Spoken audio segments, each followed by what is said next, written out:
बच्चों, आज हम प्रायद्वीपीय पठार के बारे में पढ़ेंगे।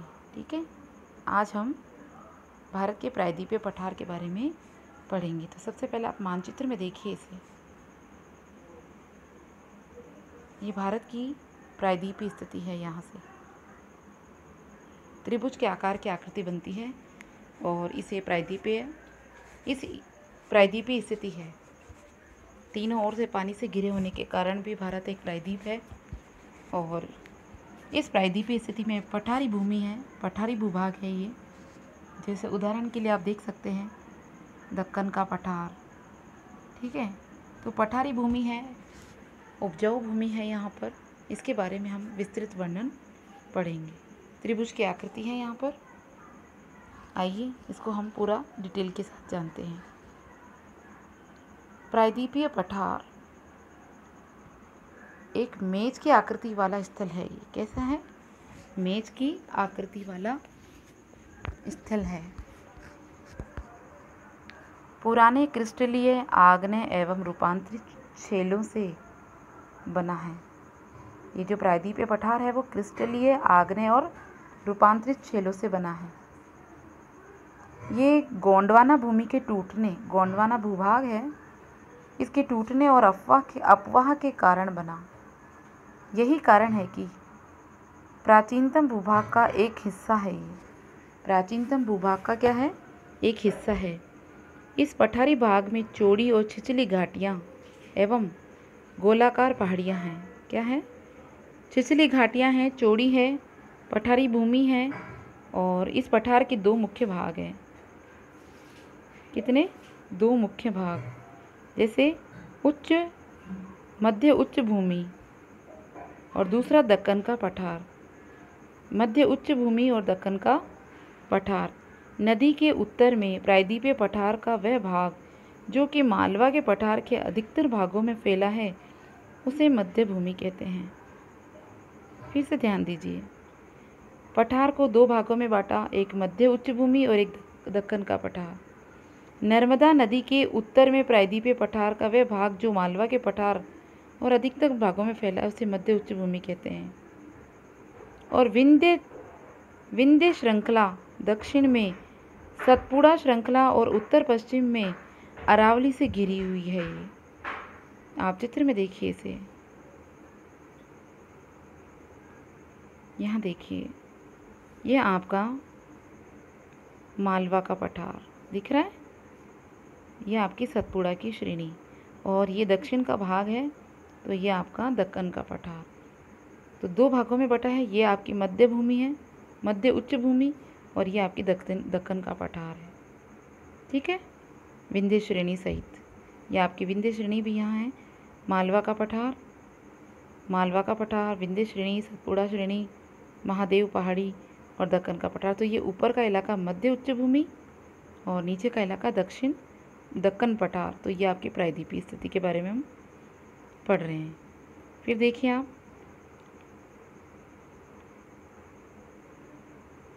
विंध्य श्रृंखला दक्षिण में सतपुड़ा श्रृंखला और उत्तर पश्चिम में अरावली से घिरी हुई है। उत्तर पश्चिम में क्या है? अरावली पर्वतमाला। तो आप देखिए चित्र में वो, ये आपकी यहाँ पर, ये आपका भारत, राजस्थान, और ये आपकी अरावली पर्वतमाला ऐसे खड़ी है। ठीक है, फिर देखिए पश्चिम में ये धीरे धीरे राजस्थान के बलुई एवं पथरीले मरुस्थलों से मिलता है।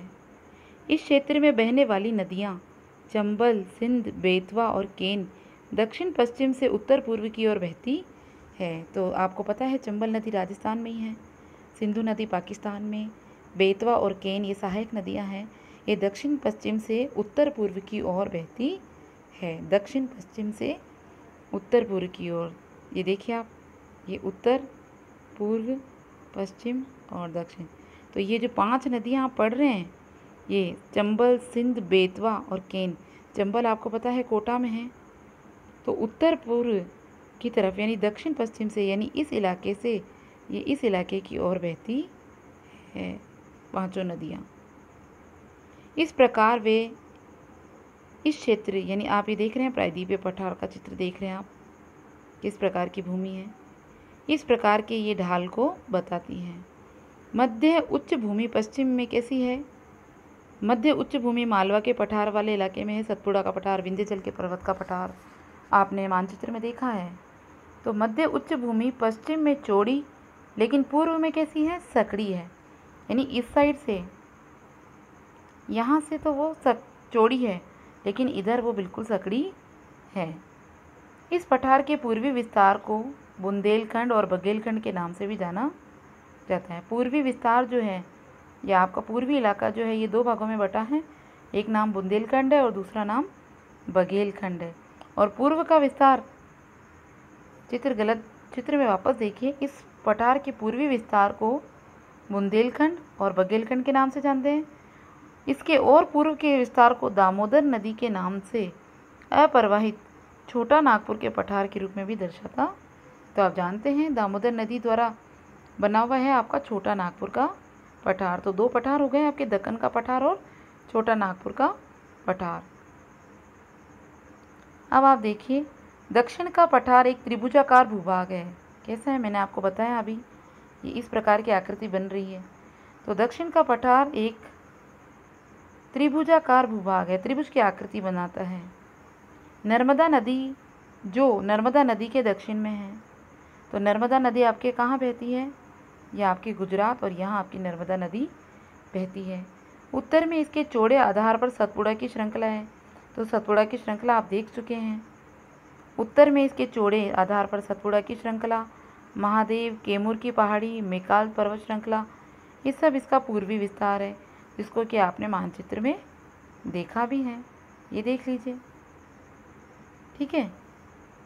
मालवा, विंध्याचल, सतपुड़ा, महादेव की पहाड़ी, दक्कन का पठार, मेकाल पर्वत श्रृंखला, ये सभी आपको देखने को मिलेगी, ठीक है। इसके बाद आप देखिए,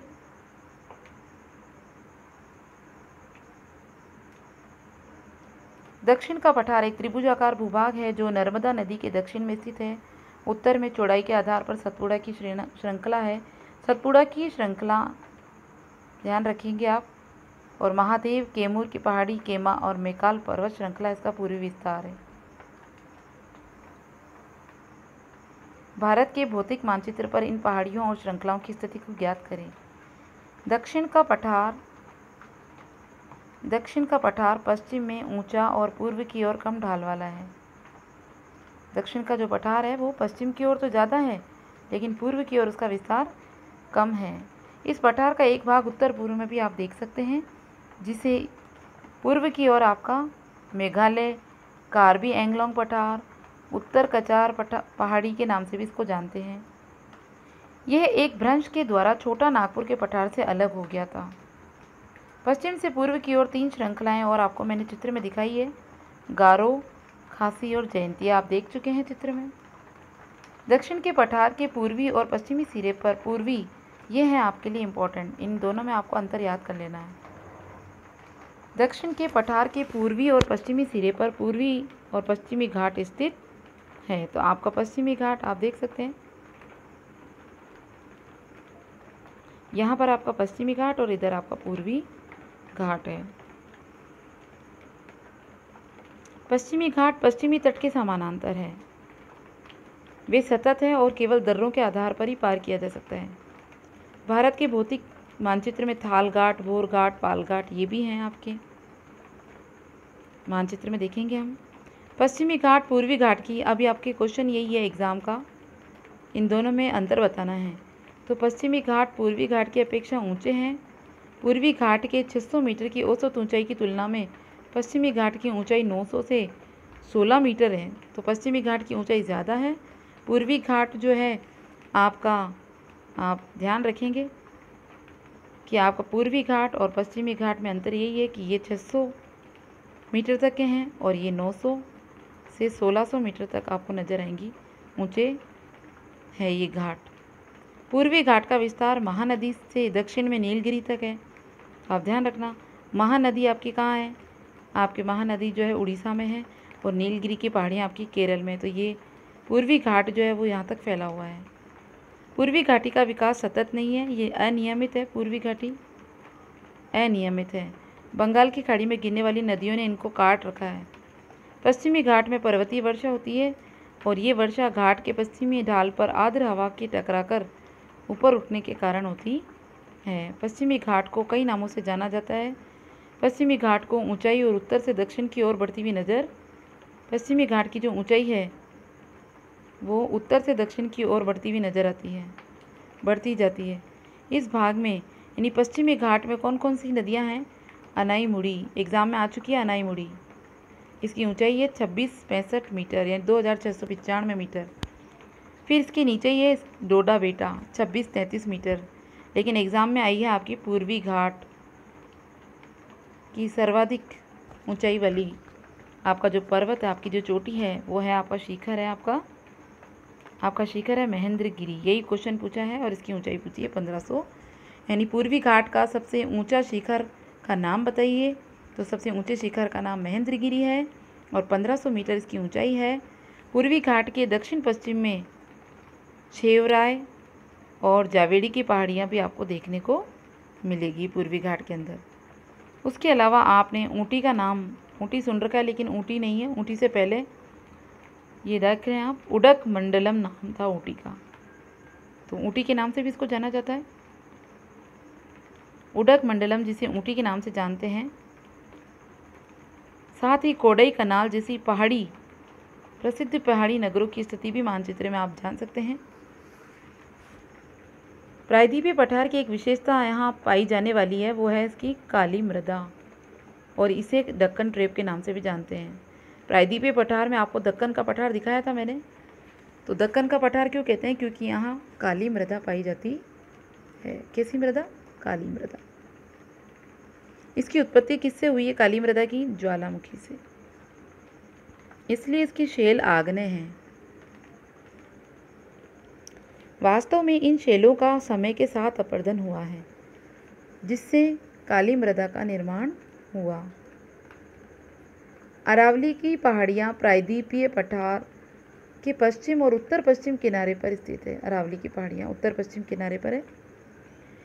ये बहुत अधिक अपर्दित और खंडित पहाड़ियाँ हैं। ये गुजरात से लेकर, अरावली की पहाड़ियों की बात कर रहे हैं हम, ये गुजरात से लेकर दिल्ली और दक्षिण पश्चिम तथा उत्तर पूर्वी दिशा में फैली हुई है। ठीक है, गुजरात से लेकर, ये आपका गुजरात से लेकर दिल्ली तक का फैलाव है इनका, और दक्षिण पश्चिम और उत्तर पूर्वी इलाके में फैला हुआ है।